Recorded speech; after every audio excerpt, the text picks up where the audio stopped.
Tulingan, sausaw suka. Mm. Mm. Mm. Naon ta. Mm.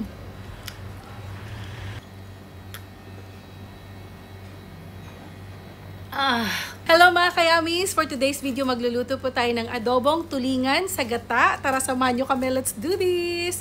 At kasama na naman natin si Mama Elms, taga-haling siga. Ayan, ang bilis lang oh. So, meron tayo dito ang isdang tulingan. Plan lang natin ng asin.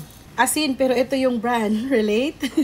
Haluin lang natin ng maayos para kumapit yung asin sa ating mga isda. Next, igiling-giling natin yung isda dito sa cornstarch. Yan. Ganyan lang. Tabi mo na. Okay, ready na yung ating isda. Prituhin na natin. Yan, mainit na yan. Prito na natin itong isda.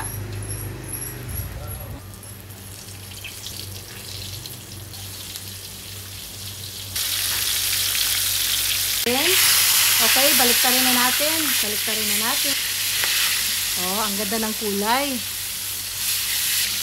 Yan, so okay na ito mga kayamis. Hanguin natin. Yan oh, very nice color.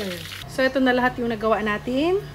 So hinugasan ko lang yung ating kawali. Ayan, bagong hugas. Ang bilis agad nag-dry. Maglagay na ako ng mantika. Unahin ko pag-isa itong luya para lumabas yung aroma ba.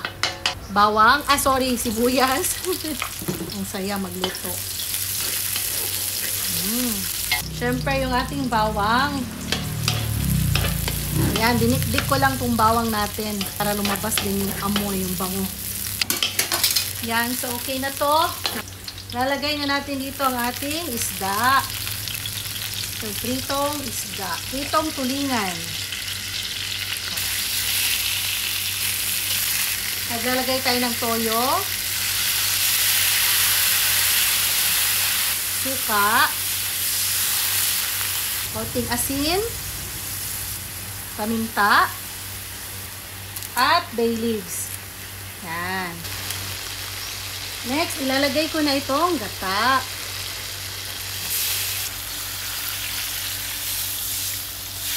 Yan. So, ayan. Pakuluan lang natin. Wait lang natin ng kumulo yung ating gata. Ayan. So, kumulo na po siya.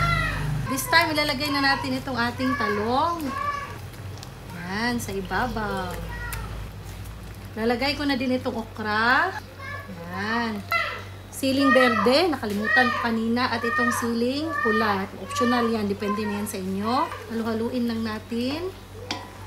At malakas talaga yung apoy ng kahoy. Takpan natin at wait natin na maluto yung mga gulay.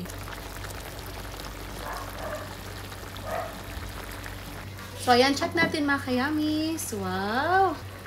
Yan, lutong-luto na yung ating isda, oh, at saka yung mga gulay. Okay na to mga kayamis. Ayan siya, oh. Wow! Grabe yan. Ito mga kayamis, tikman na natin to. Yan, ang init. Oh. Ito, oh, kuha tayo dito ng isa. At kakain na tayo. Siyempre, gulay. Damihan natin ng gulay. Yan. Sabaw. Kain na tayo. Ito na mga kayamis ang ating adobong tulingan sa gata. Ayan o, napaka-espiso kaayo siya. Thank you Lord for this food. Amen. Natay suka diri, nga naidakang sili. Siyempre later, may inom tag-juice. Inom sa ko karon, iuhaw kay ko. Thank you Lord for this food. Amen. Mga unta mga kayamis. So mga unta nang hugas ako kamot ha. Igutom na kay ko. Mga unta.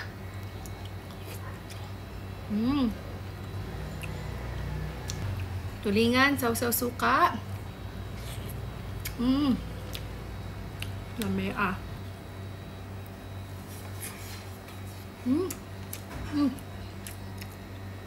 Wow, kalame. Pinubring sudan pero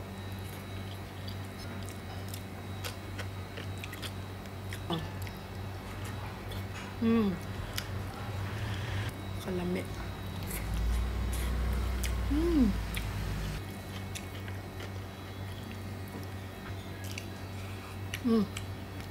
juice ta mga kayamis.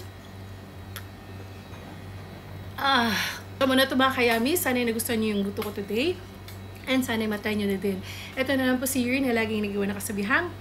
Laging kumain ng tama lang para yummy. Like Yuri. Shh, atin natin.